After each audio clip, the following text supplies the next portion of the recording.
welcome to my channel. I'm Michelle and this is Favor and Grace. We had to do a little bit of a makeshift prep area because we have so many things going on this morning preparing for our barbecue. So I went to pick up some pre-made coleslaw last night for the barbecue, but they were completely out and had no idea why, but they just said that they didn't receive any. So that means that I'm making some sort of from scratch. So I bought the bags of pre-chopped coleslaw mix, but we're gonna make our own dressing for the coleslaw today.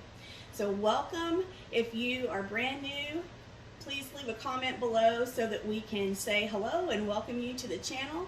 And if you're back, thanks so much for coming back to watch another video. And I hope that you enjoy what we're doing today. If you haven't watched the other videos, we have already made some baked beans, which are in these roasters staying warm. And we were up early this morning and made two big cobblers, and they're in the oven baking. So we had to move over here because my fan or vent for my oven kicked on, and when it gets to a certain temperature it just runs and you can't turn it off, so it's really loud over there.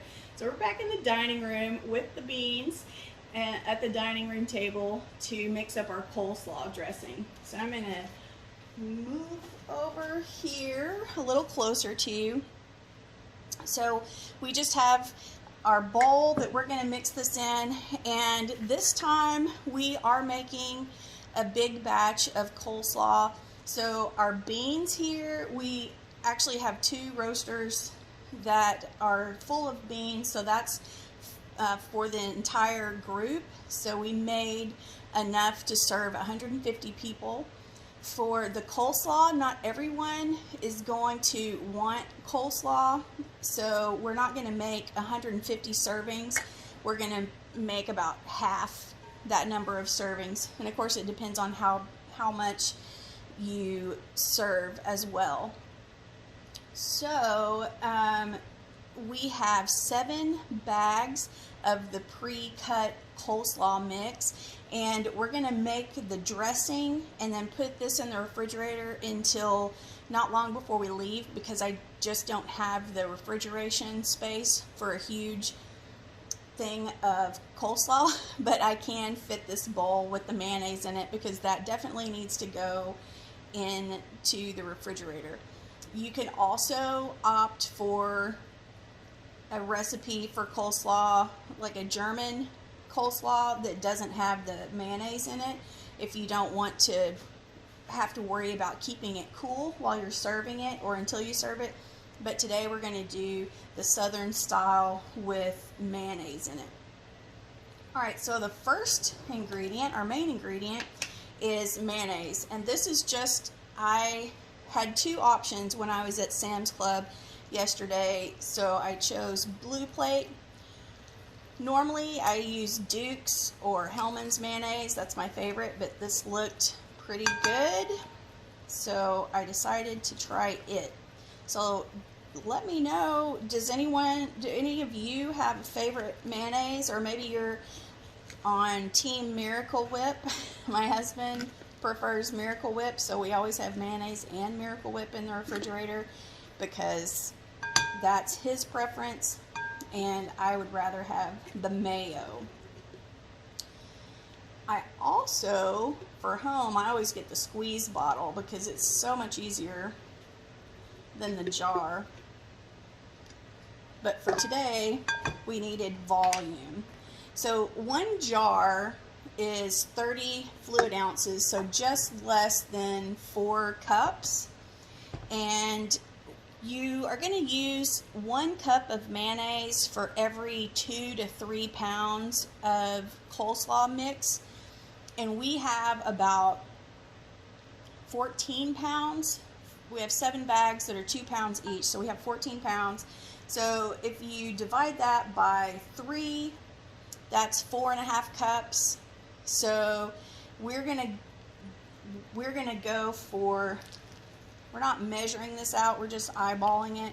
So we're gonna go for the 30-ounce container plus about 1/3 of this one, because you can always, if you have extra dressing when you start putting it on your coleslaw mix, you can always put that back in the refrigerator to use it again. Alright, so big glob of mayonnaise there. The next thing that we're going to put in, and this is optional, some people like celery seeds and some people don't. Try to get the glare off of that. So celery seeds, if you don't care for celery seeds, you can omit this. We're going to put a 1/4 cup in. If you're just making a normal batch, 2 or 3 pounds of cabbage or coleslaw mix, you'd probably use a tablespoon, but we're going to put in a 1/4 cup, and we are also going to put in 2 tablespoons of garlic powder. Just gives it a little added flavor. And of course, any of this that you don't care for, just leave it out. It's not a big deal. It's not a science to it. It's whatever tastes good to you. Then we have some black pepper. We're going to do a tablespoon of black pepper.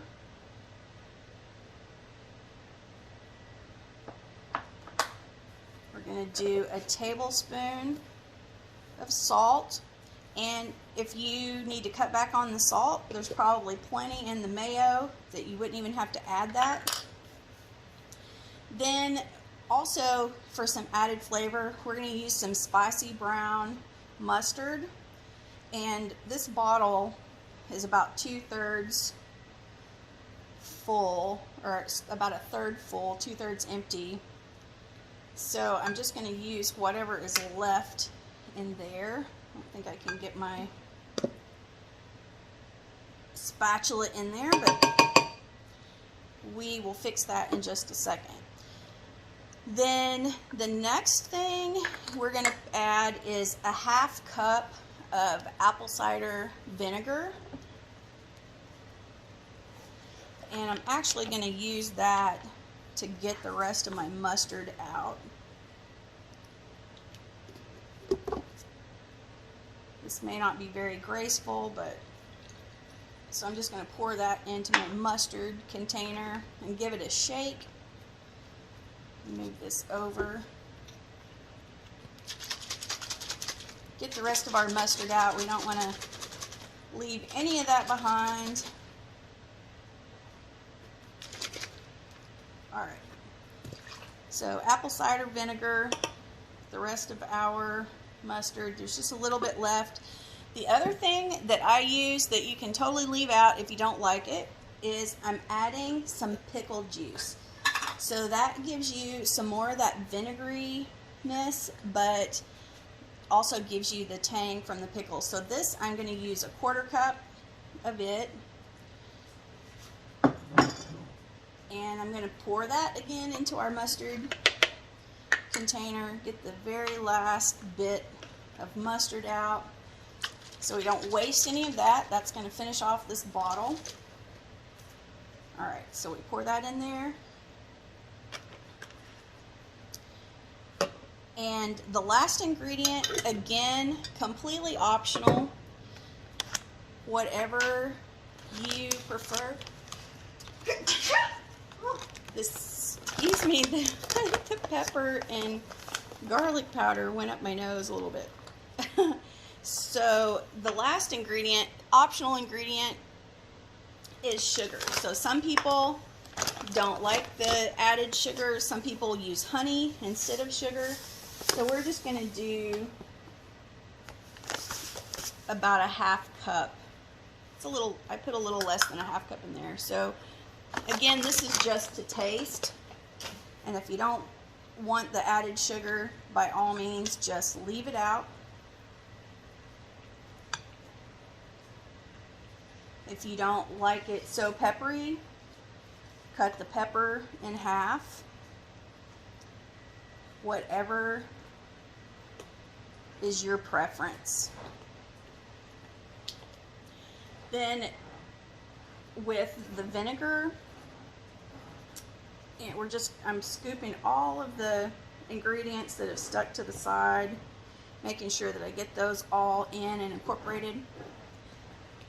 Because of the vinegar and the pickle juice that we added to the mayonnaise and spicy mustard, that's making this not so thick.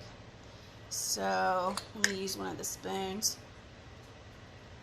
So you can see it's thinned out, it's not clumpy like mayonnaise, it's more like a salad dressing now. That's what you want. It's going to be easier to mix in. Some people, instead of dirtying up an extra bowl, will just pour everything in on top of the coleslaw mix.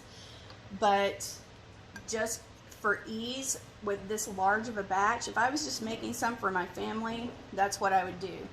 But with this large of a batch, it's way easier to mix it up in the bowl.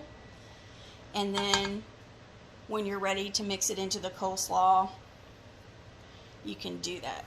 All right, so I'm just going to give you a peek at what it looks like. And we're gonna go ahead and put that in the refrigerator, let it get nice and icy cold. And before we leave to take everything to the barbecue, we're gonna mix that into our coleslaw mix, and we're finished. So super easy, even though we made it from scratch, super easy to put that together. And if you want to do everything from scratch, you can very easily, I'm going to move back over so I can see you when I'm talking to you. You can also very easily chop up the coleslaw mix. So cabbage, white cabbage, red cabbage, and carrots is pretty much the traditional stuff that you're going to put in there. So you can chop that up, you can put it in your food processor. So it depends on if you like the little diced pieces or the julienne, or however you like your veggies chopped up. So if you have a preference, let me know down below. I tend to really like the diced up pieces because that's kind of what I grew up eating, because I think my mom and my aunts used their food processor to chop that up. If you're chopping it by hand, it's much easier to do more larger pieces because there's not as much chopping involved. So let me know what you like, what you like best. If you chop it chunkier, you can probably get away with less dressing, so that may make a difference as well.